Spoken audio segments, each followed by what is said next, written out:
जादुई सीढ़ी पेड़ घर और सफेद शेर की खाल में दुश्मन बाघ। एक जंगल में शेर, शेरनी और उनका एक बेटा वीरू रहते थे। शेर शेरनी का बेटा वीरू बड़ा होशियार था। एक बार वो तीनों जंगल की ओर शिकार के लिए निकल जाते हैं। बहुत देर तक शेर शेरनी जंगल में शिकार ढूंढते हैं, लेकिन कोई शिकार उनके हाथ नहीं लगता। शिकार ढूंढते ढूंढते वो बहुत दूर चले जाते हैं, लेकिन जैसे ही वीरू देखता है तो उसके माता पिता मर चुके थे। यह देखकर वीरू बेचारा बहुत घबरा जाता है और बहुत रोने लगता है। हे भगवान, बाबा को क्या हो गया? अभी तो हम साथ साथ घूम रहे थे। माँ उठो माँ। बाबा क्या हुआ? उठो प्लीज, उठो ना आप दोनों। अब क्या होगा? माँ बाबा तो सुन ही नहीं रहे। वीरू उदास मन से वहीं खड़ा हो जाता है। थोड़ी देर बाद ही वहां एक दूसरा सफेद शेर आता है। वह वहां वीरू को रोता देख उसके पास जाता है और वीरू को दिलासा देते हुए कहता है, हे बेटा वीरू, क्यों रो रहे हो? और शेर शेरनी को क्या हुआ?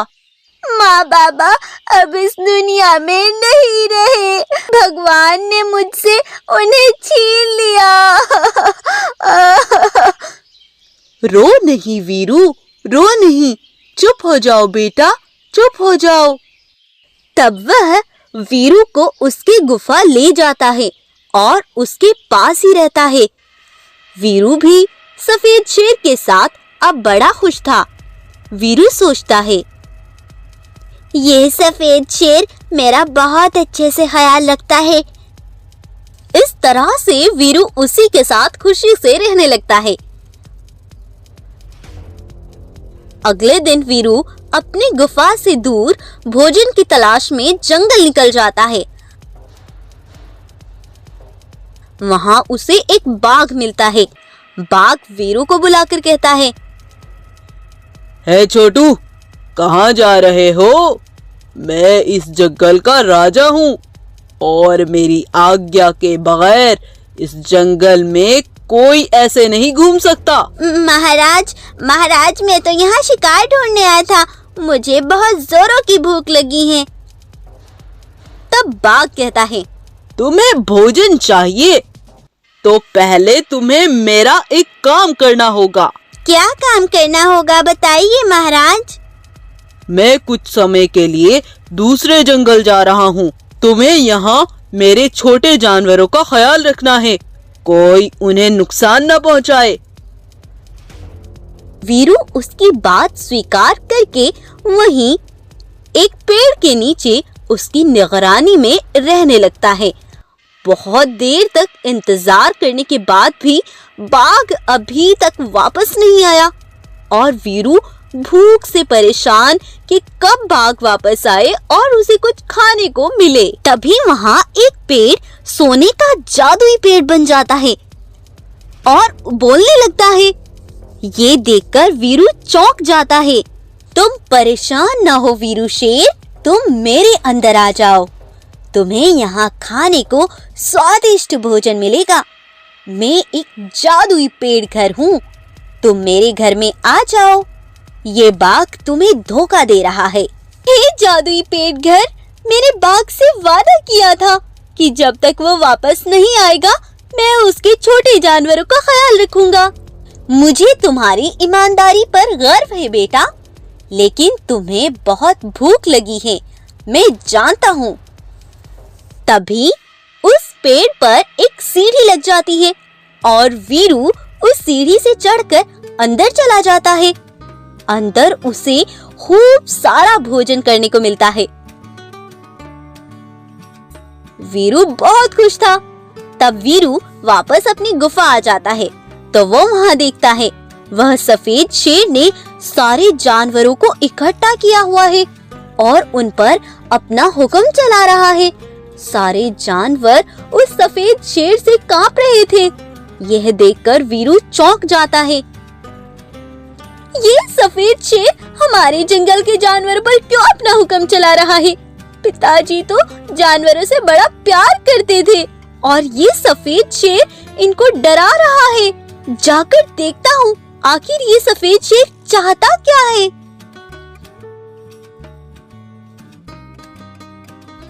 तब वीरू वहाँ पहुँचता है और कहता है, सफेद शेर अपने जानवरों को क्यों भयभीत किया हुआ है? तुम आ गए बेटा वीरू, आओ आओ तुम, सब तुम्हारा ही इंतजार कर रहे थे।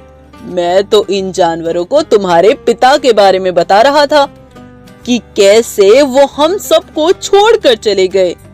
वीरू के सामने वो अच्छा बनने का नाटक कर रहा था, लेकिन वीरू को उस पर शक होने लगा था। अगले दिन वीरू फिर उस बाघ के जंगल में जाता है और उस सीढ़ी पेट घर से कहता है, हे सीढ़ी पेट घर, आज मैं बहुत दुखी हूँ। मेरे माँ बाबा तो मुझे छोड़कर चले गए, लेकिन मैंने उस सफेद शेर को अपना मानकर उस पर विश्वास किया, लेकिन वो झूठा निकला। वो मेरे जंगल के जानवरों पर अत्याचार कर रहा है। तुम दुखी मत हो वीरू, तुम अंदर आओ। वीरू फिर से अंदर जाता है तो वहाँ उसे एक गाय खड़ी मिलती है। वह वीरू को कहती है, वीरू, आज मैं तुम्हें सच्चाई बताने आई हूँ। ये सफेद शेर जिसके जानवरों की तुम देखभाल करते हो ना, ये तुम्हें धोखा दे रहा है। वह सफेद शेर नहीं बल्कि एक बाघ है, वही बाघ जिसने तुम्हें अपने जानवरों की रक्षा के लिए रोका था। उसने सफेद शेर की खाल पहनी हुई है और तुम्हारे माता पिता को भी उसने ही मारा था। क्या? ये तुम क्या कह रही हो? मुझे यकीन नहीं हो रहा। हाँ, वो बाघ तुम्हारे पिता का खुला दुश्मन था। वो तुम्हारे जंगल पर राज करना चाहता था, इसीलिए उसने नकली शेर के रूप में आकर तुम्हारे पिता और तुम्हारी माँ को मार डाला, जिससे कोई देखे भी तो बाघ पर किसी को शक ना हो। और तुम्हें दिलासा देने के लिए भी वह बाघ ही आया था, लेकिन ये सब उसने सिर्फ दिखाने के लिए किया। उसे तुमसे कोई हमदर्दी नहीं थी। उसने तुम्हारे जंगल पर राज करने के लिए तुम्हारा दिल जीता। लेकिन तुम दुखी मत हो, मैं तुम्हें जादुई शक्तियां देती हूँ। तब उसके अंदर जादुई शक्तियां आ जाती हैं। यह सब जानकर वीरू अपने माता पिता शेर शेरनी की मौत का बदला लेने की ठान लेता है और उस धोखेबाज सफेद शेर बाघ को सबक सिखाने की सोचता है। तब वो उस सफेद शेर के पास जाता है और उसे कहता है, सुनो सफेद शेर, हमारे पास के जंगल के राजा बाघ है ना, तुम उसे बुला लाओ, मुझे उनसे बात करनी है। वीरू की यह बात सुनकर बाघ के पसीने निकल आते हैं, क्योंकि अब उसे लगता है कि शायद अब वीरू को सच्चाई का पता चल गया है। तब सफेद शेर सोचने लगता है और कहता है, अरे नहीं, उस बाघ से क्या बात करोगे तुम, अभी रहने दो यार, फिर कभी उस बाघ से मिल लेना। सफेद शेर बचने के लिए उससे बहाने पर बहाना मिलाने लगता है, लेकिन तभी वीरू गुस्से से सारे जानवरों के सामने उसे कहता है, तुम बहरूपिया हो, तुम मुझे धोखा दे रहे हो और तुमने मेरे जानवरों को भी परेशान कर रखा है। मुझे सब सच्चाई पता चल गई है। तुम धोखेबाज बाघ हो, तुमने ये शेर की खाल पहन रखी है। तब वीरू उसके ऊपर से सफेद शेर की खाल उतार देता है। सारे जानवरों के सामने उसकी असलियत आ जाती है। सारे जानवर ये देखकर बड़े हैरान हो जाते हैं और गुस्से से भरा वीरू उस धोखेबाज बाघ को मार डालता है। और इस तरह वीरू अपने माता पिता के कातिल को मारकर खुश था और वह अपने जंगल के जानवरों को भी उससे मुक्ति दिला देता है।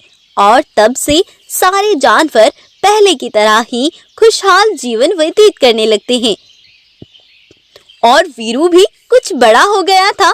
वह सब वीरू को ही इस जंगल का राजा स्वीकार करते हैं। दोस्तों, इस कहानी से आपको क्या शिक्षा मिलती है? इस दुनिया में हमारे आसपास ही कुछ ऐसे लोग भी हैं जो हमें नुकसान पहुंचाना चाहते हैं, लेकिन हमेशा याद रखिए, यदि आपको कोई नुकसान पहुंचाना चाहता है तो भगवान उसको नुकसान पहुंचाता है।